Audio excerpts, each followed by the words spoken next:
তামাক ব্যবহারজনিত অকাল মৃত্যু রোধ এবং জনস্বাস্থ্য সুরক্ষাকে সর্বোচ্চ গুরুত্ব দিয়ে ত্রয়োদশ জাতীয় সংসদ নির্বাচনের ইশতেহারে তামাক নিয়ন্ত্রণের বিষয়টি অন্তর্ভুক্ত করার দাবি জানিয়েছে 7টি সংগঠনের একটি প্রতিনিধি দল। এ লক্ষ্যে তারা ঢাকা 17 আসনে জামায়াতে ইসলামীর প্রার্থী ডাক্তার এস.এম. খালিদুজ্জামানের সঙ্গে সৌজন্য সাক্ষাৎ করেছেন।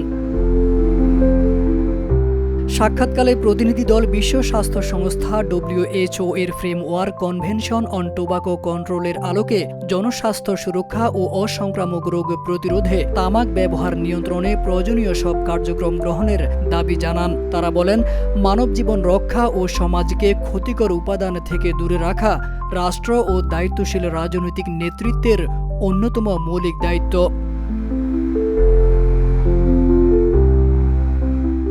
প্রতিনিধি দল জানায়, তামাক ব্যবহার অসংক্রামক রোগের অন্যতম প্রধান কারণ। তাই এসব রোগ প্রতিরোধের সবচেয়ে কার্যকর উপায় হল তামাকজাত দ্রব্যের ব্যবহার কঠোরভাবে নিয়ন্ত্রণ করা।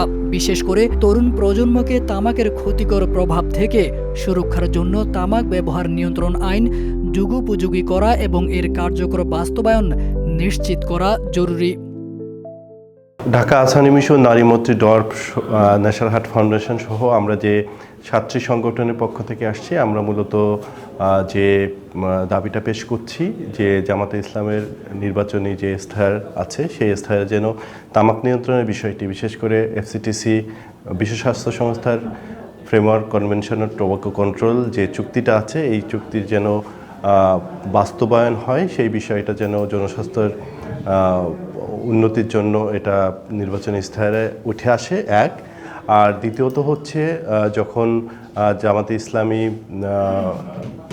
এবং তার দল যখন পার্লামেন্টে আসবে এবং যারা পার্লামেন্ট নির্বাচিত MP হয়ে আসবে, তারা যেন এই সরকার যে তামাক নিয়ন্ত্রণ অধ্যাদেশটা জারি করেছে 2025, সেইটা যেন প্রথম অধিবেশনে দ্রুত আইনে পরিণত করার ক্ষেত্রে তারা নীতিগত অনুমোদন দেয় এবং সেটার পক্ষে কাজ করে।